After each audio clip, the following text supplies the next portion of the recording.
And away we go. It is the Nightcap, brought to you by Hail Mary Sports Bar right here on BearcatJournal.com. Go see our good friends at Hail Mary's. They're in Cheviot. They're on Harrison Avenue. That's right inside the Door District, so you can go from bar to bar with your drinks.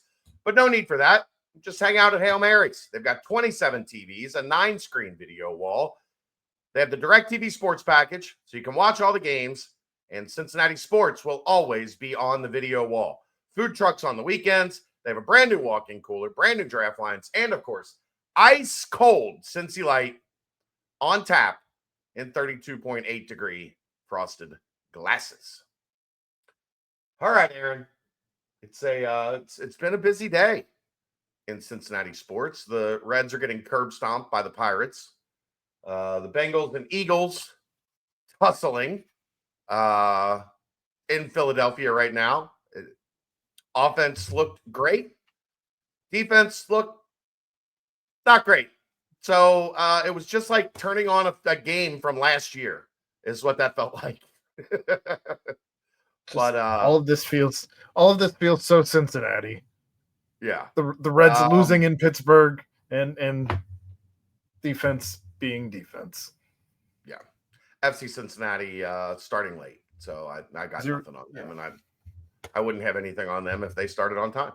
So that's the other stuff. A couple things in Cincinnati Bearcats sports today. Nothing on football really, other than Brendan Sorsby on the Davey O'Brien watch list for quarterbacks.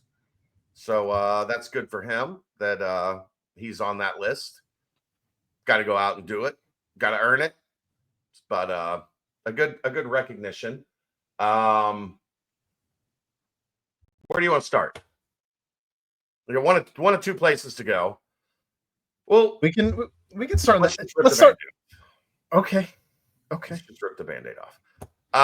There was a post on the artist formerly known as Twitter today from John Lucas. John Lucas, you might remember, NBA basketball star, father of Jay Lucas, whatever, the coach of the Miami Hurricanes now, was an assistant at Duke last year, helped bring in that top recruiting class for Duke. Jizzle James in Houston at the Lucas training facility with Rashard Lewis, who is also from Orlando. I think here's the best way to put this, and this is what I said on the message board earlier tonight.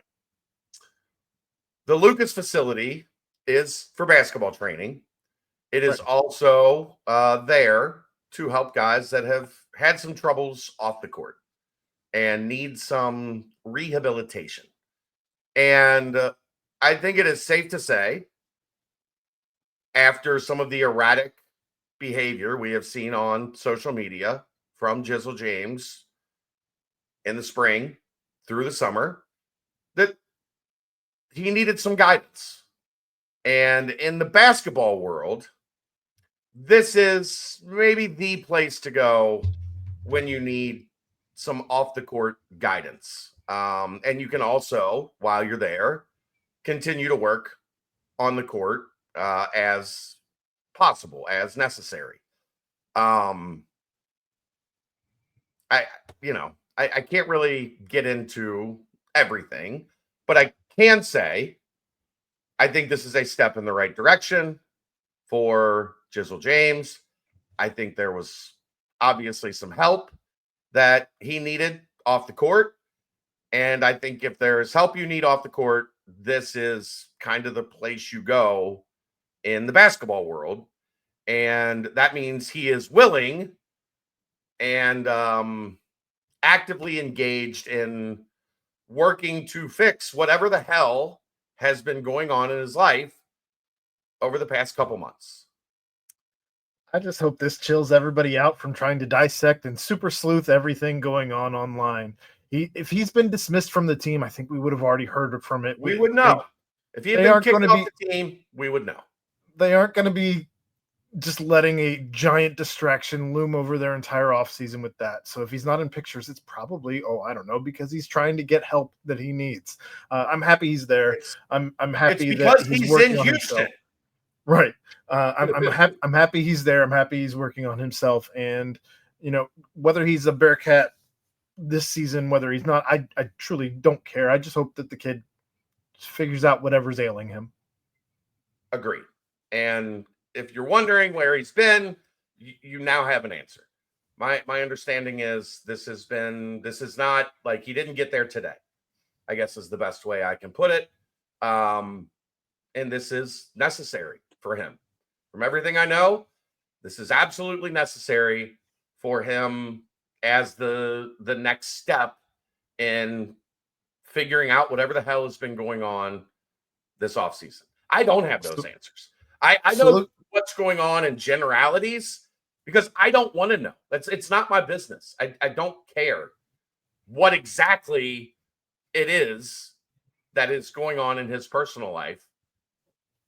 It is my job to kind of understand what that means in relation to UC athletics.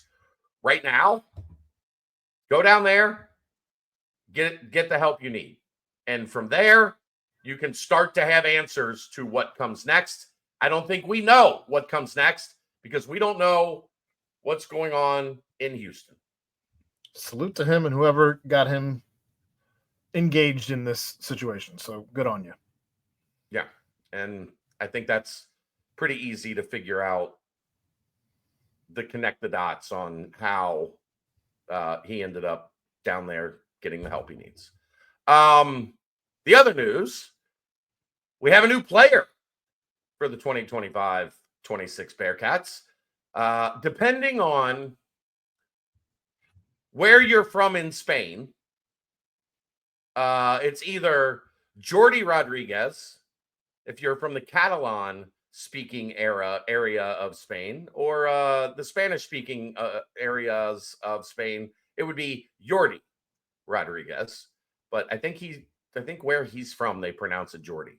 So until further notice, I'm going to pronounce it Jordi Rodriguez. He's a 6'6", 6'7", really sharp shooting wing. Between the work he did with the Spanish national team and the work he did with his club team, he averages about 5 threes a game, and he shoots 42% from three. Aaron, I can tell you this. I say this with the utmost confidence. You are going to hate him. You've not really set him up for me to fall in love with him, though, considering he doesn't play defense very well. Well, we don't know. You have said that he couldn't guard Dave. No, I said we don't know if he can guard Dave. I didn't say he couldn't guard Dave. You got to listen to what I said. We don't know if he could guard Dave. That's not a boost of confidence. That said, if you're not defending, if you're not dunking, you're leaving yourself plenty of places for me to criticize. So I'm saying, but 41%. Look, this team has improved this offseason in around the arc. If they have done nothing else, they have certainly improved around the arc. So let's see how that transpires. Otherwise, Fifth Third is just cursed. Yeah, I mean, they've gotten. I don't think they're good. I don't think they're in line to be a great 3-point shooting team. But they do have pieces to be better, to be a better 3-point shooting team than they were a year ago. Rodriguez, I'm going to be honest. From talking to people today and talking to people over the past couple weeks about Rodriguez, they don't know how much he's going to play. Like they really, until he gets over here, because a lot of these guys in Europe, it's a different style of basketball, especially when you're getting into the highest levels of college basketball. It's a lot more physical than NBA basketball. Like, they don't allow a lot of physical defense in the NBA.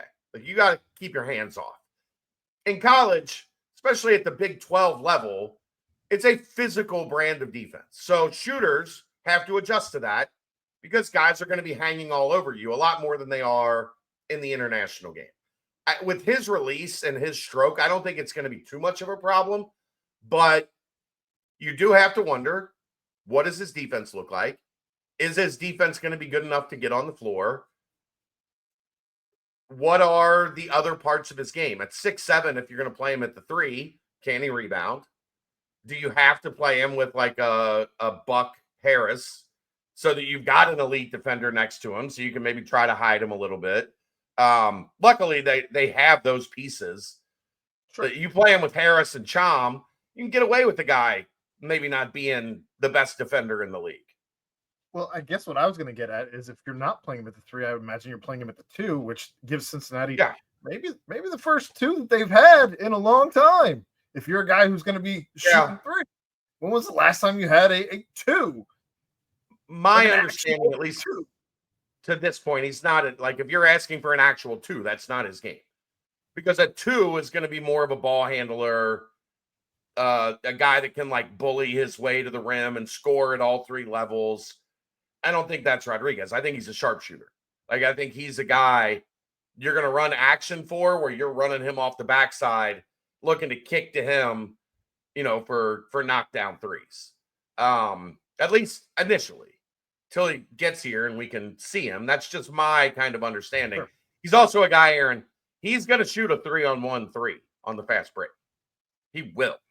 It is going to happen.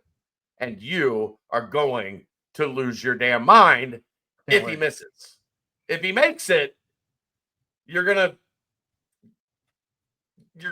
run through it. It's gonna depend on who was on the fast break with him, because if it's Baba, if it's Slime, if it's Chom on the fast break with him, if it's Abayev on the fast break with him, I'm gonna be mad, because I wanted to see someone throw down, particularly in someone's face who was on a 3-on-1 trying to defend 3 dudes. Yeah, but I'll take 3 points instead of 2. You would. I would. God, how dare I take the more productive basket? But boy, if he plays, and I don't know. I don't have an answer as to like, what do you think his minutes will be? It is going to depend on when he gets here. What does he look like in practice? And he could earn 25 minutes a game. Like, if he comes in and he's just busting people's ass and shooting the lights out, he might play a lot. If he comes in and he struggles to adjust, he might play very little. So there is a very wide variance with Jordi Rodriguez.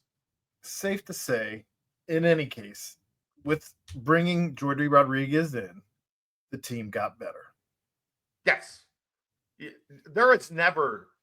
will never find a position where you add a wing shooter and I say no.